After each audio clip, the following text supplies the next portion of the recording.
ちはこんにちは。ねえ調子どう？普通かな？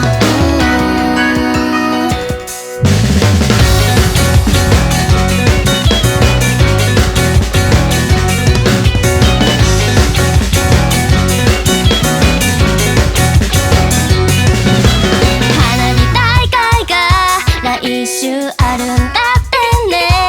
ああいう人が多いの俺は苦手なんだよな。ああそれじゃ誰か他を当たってみっか。やっぱ楽しそうだな。結構行きたいかも。喉乾いたな。これ飲めば？これっていわゆる関節キス。意識した？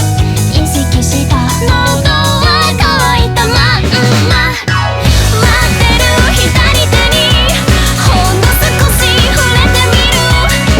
つなぎたいつなぎたいだけどポケットに隠れた。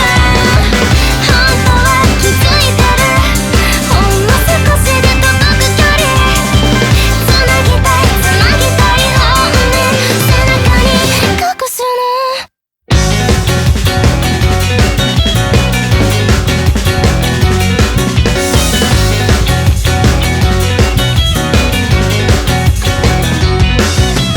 何怒ってんの？気に障ることしましたっけ？ヒントなんか今日は違う気がしませんか？